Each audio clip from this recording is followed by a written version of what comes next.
محمد رسول الله والذين معه أشداء على الكفار رحماء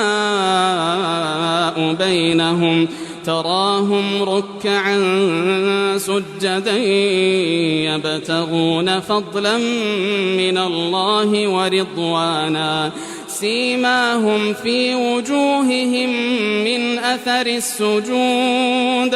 ذلك مثلهم في التوراة ومثلهم في